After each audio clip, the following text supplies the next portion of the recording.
aussi nationale.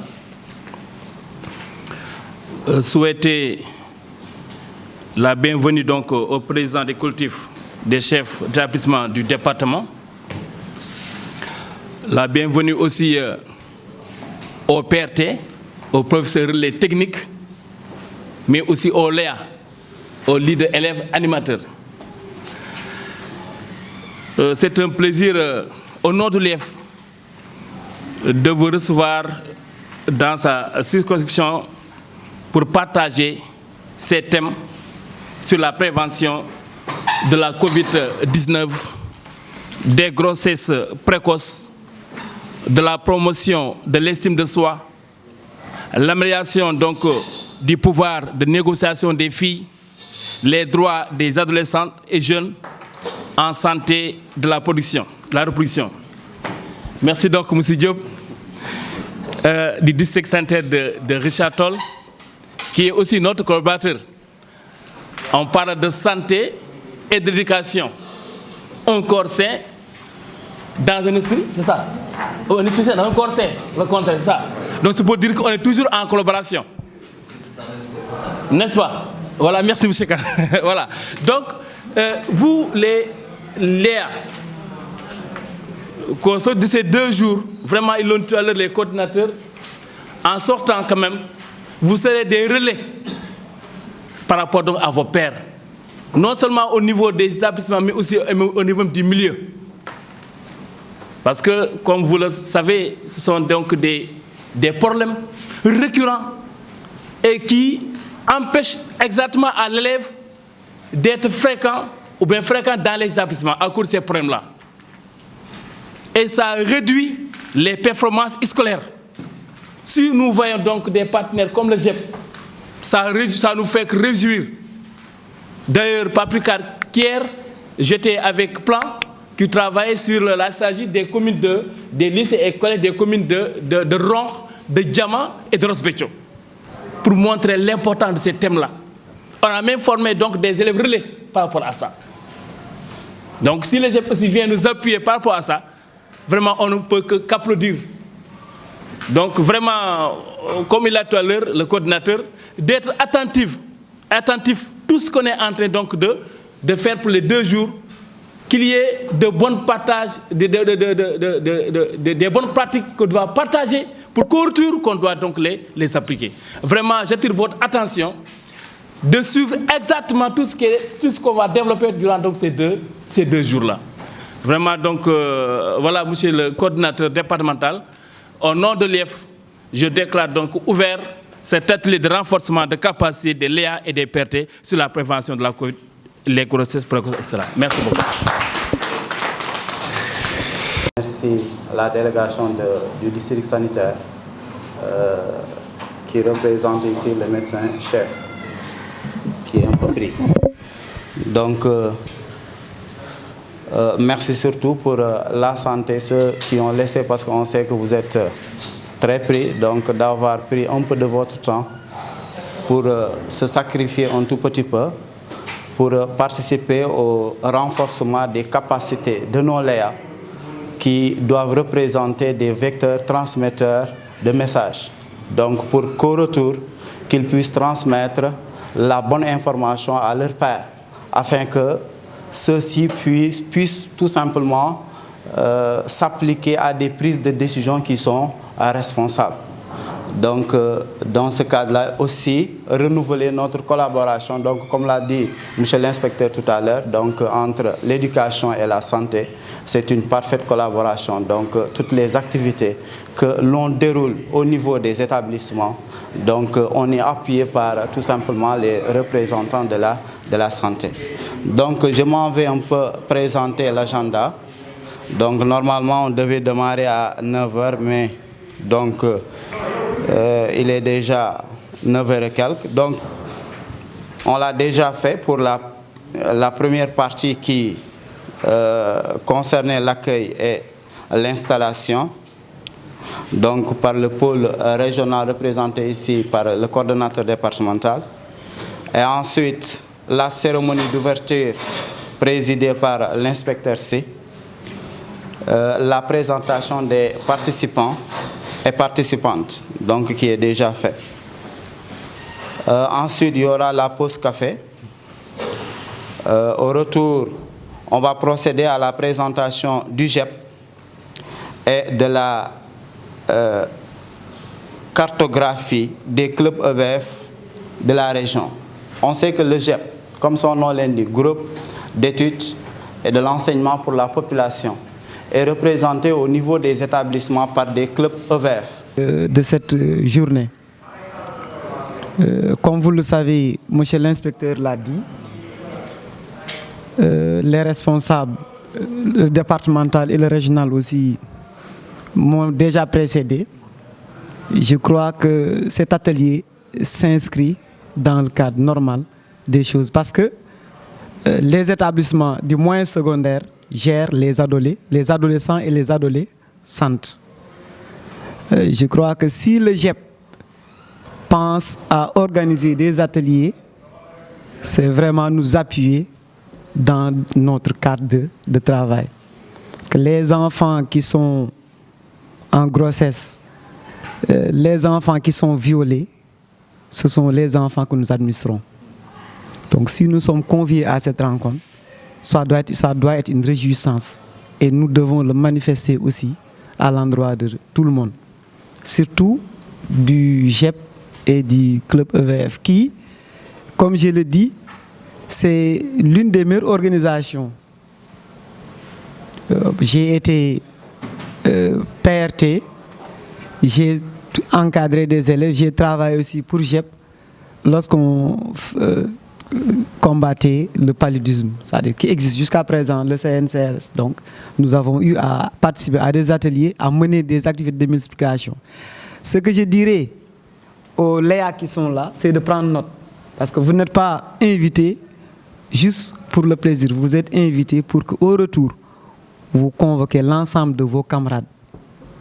Vous leur direz ce que vous avez tiré de ces journées. Et que eux aussi, une fois, dans leur foyer respectif, essaient de parler de ce qui a été dit.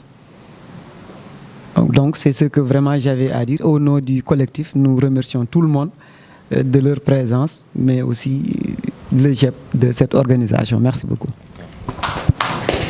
Les questions de SRA.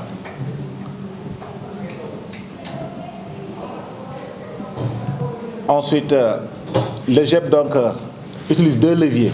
Le premier, donc, c'est la didactique de la population qui vise à porter l'enseignement de la population au cœur de la classe par la confection donc d'un modèle interdisciplinaire rendu opératoire à travers donc les curricula sur la SRA, santé de la reproduction des ados, le MGF, bien donc les MGF, les mutilations génitales féminines et donc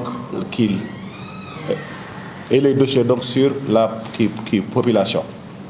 Et l'autre maintenant c'est le club EVF, qui est tout simplement un espace d'information et de sensibilisation sur les problèmes de population. Donc, qui articule la fécondité des ados et adolescentes, les interrelations entre croissance démographique élevée du Sénégal, la taille de la famille, les comportements individuels en matière de fécondité et de santé reproductive, ainsi que les relations population, environnement et santé.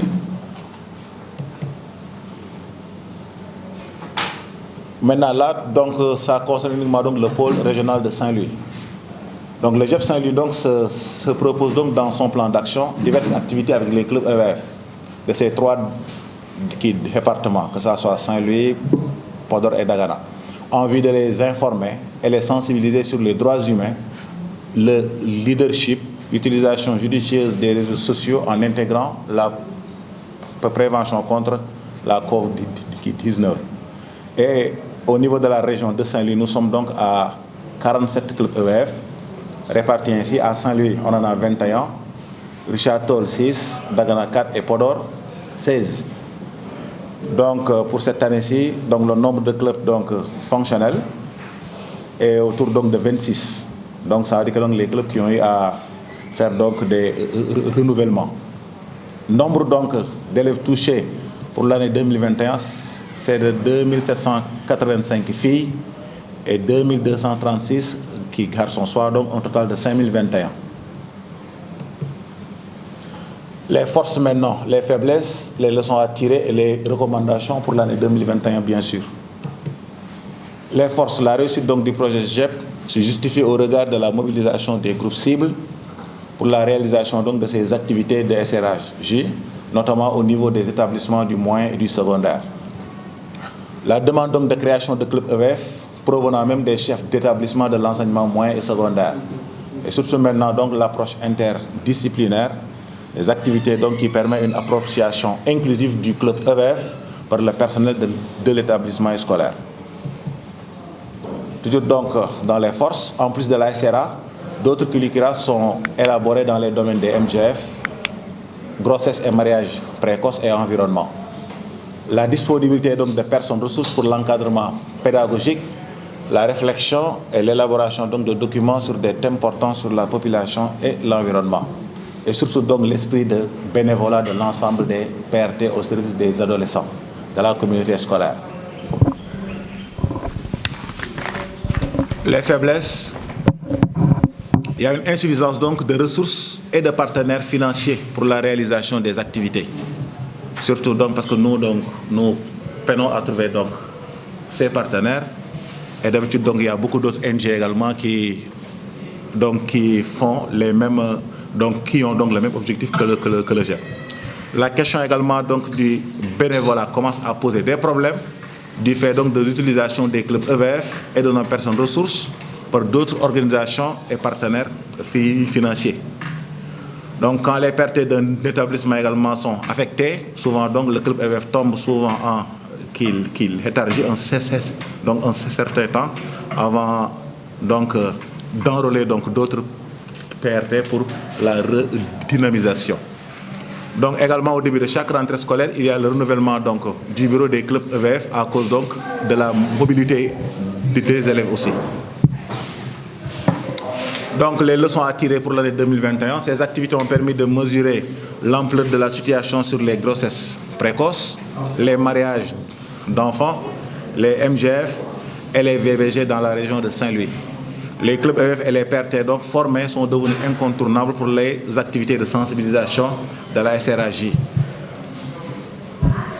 Les recommandations, donc toujours la sensibilisation, accentuer la sensibilisation et la prévention des grossesses en milieu scolaire.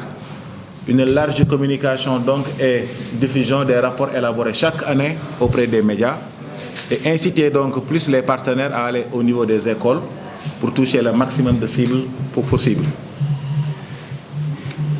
Toujours dans les recommandations, donc briser les tabous existants dans la sexualité, prévenir donc la sexualité donc précoce par le biais de l'abstinence, instaurer une relation de complicité entre parents et ados pour faciliter la communication, privilégier une éducation sur l'hygiène menstruelle à la maison, signaler les cas de viol dans les écoles, apprendre l'ESR aux ados et jeunes.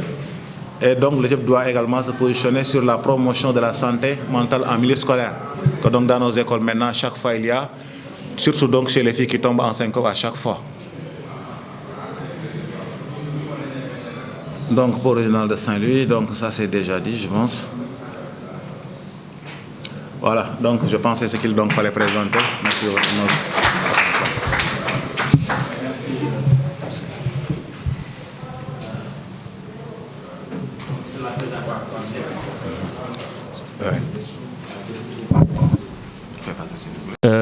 Je vais faire un peu le menu des points développés pour permettre aux élèves, quand même, aux leaders, d'avoir quelques idées s'il y a des questions à poser après. Voilà, donc merci monsieur le coordinateur. Vous avez donc présenté brièvement le GEP pour d'abord dire que le GEP c'est quoi? Il faut bien le comprendre. Hein? Groupe pour l'étude et l'enseignement de la population. C'est une ONG agréée en 1993. Hein? Et le GEP a des visions. Comme principale vision, aider les ados à faire face aux problèmes de société surtout. Et comme mission aussi, de favoriser l'accès des ados à une information juste et de qualité. C'est pour dire que tout ce qu'on est en train de faire pour ces 2 jours-là, vous devez bien suivre, avoir une bonne information. Au retour, vous pouvez donc les partager. Si vous ne comprenez pas ce qu'on est en train de dire et que vous voulez convaincre vos pairs, ça va poser problème. Il faut bien suivre, bien maîtriser les contenus pour, au retour, vous allez donc diffuser donc l'information. Ça, c'est la mission. Donc, il a montré aussi que le GEP s'appuie sur 2 leviers. Premier levier didactique de la population, parce qu'il y a donc des curricula, SRA ou bien MGE, mutilation génitale féminine, voilà, MGF. Et aussi dans vos établissements, ils ont donc créé des clubs EVF que vous gérez avec les leaders et les PRT pour mener donc les activités liées donc au GEP. La santé, reproduction, les mariages précoces. Donc tout ça sont des thèmes que vous allez développer dans les établissements avec les clubs EVF. Pour le GEP de Saint-Louis, qui couvre 3 départements, Saint-Louis, Podor et Dagana. Et le nombre de clubs EVF dans la région, je veux dire, il y a 47 clubs dans la région. Saint-Louis en a 21, Dagana 4, Podor 16, Château 6. Maintenant, parmi ces clubs-là, les 47 clubs, il n'y a que 26 qui sont fonctionnels. Je crois qu'il faut qu'on révise ça. On monte les clubs, il faut que ça soit fonctionnel. On reviendra sur ça. Pourquoi? Quel est le problème? On va essayer de les identifier. Il faut qu'ils soient fonctionnels. Il ne suffit pas seulement de monter et dire qu'on a des clubs. Et si les 47, il n'y a que 27 qui sont fonctionnels, là, je crois que c'est un travail donc à faire. Il a aussi montré quelques forces. Parmi les forces là, surtout de 2021, la mobilisation donc des groupes cibles. Il y a aussi des demandes de création des clubs EVF, parce que les établissements aussi ont senti l'intérêt de ces clubs-là, qu'ils veulent donc développer au sein de leur établissement. Là, je crois que c'est une force. Il y a aussi une approche interdisciplinaire. Il y a aussi la disponibilité donc des personnes ressources. Mais surtout aussi, il y a l'esprit de bénévolat parmi les forces, parmi tant d'autres. Et pour les faiblesses, il y a surtout l'insuffisance de ressources et des partenaires financiers.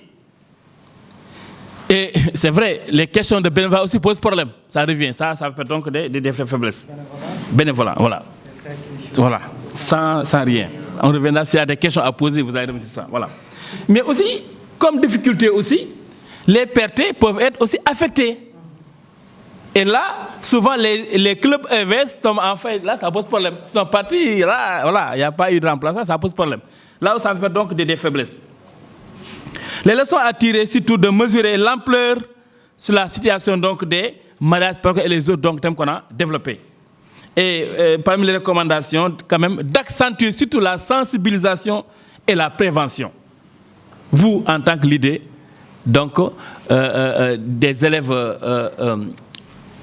animateurs, il faut avoir ces informations-là que vous allez sensibiliser donc à vos pairs, mais aussi au niveau donc du milieu. De briser aussi les tabous dans la sexualité. Souvent, ce sont donc des thèmes là, si vous les abordez, voilà, ça pose problème. Hein? C'est presque, il y a bon, sur le plan culturel, religieux, social, vous parlez de sexualité avec les parents. Je crois que c'est quelque chose qu'il faut briser. Parler avec les parents, voilà si c'est ce genre de sexualité-là. Mais aussi, de vous permettre aussi, chez vous, à l'école, de signaler les cas de viol. Je crois que ce sont parmi tant de recommandations donc, que le coordinateur a développé par rapport donc, aux objectifs et aux actions donc, menées par le GEP au sein donc, de la région de Saint-Louis. Voilà donc les quelques points, c'est vrai, il y a tellement de points, quelques que j'ai pu retenir, que vous, les leaders surtout, et les PRT, si vous avez donc des questions à poser par rapport à ce premier match donc développé. Je crois qu'ils sont là pour vous répondre. C'est le régional.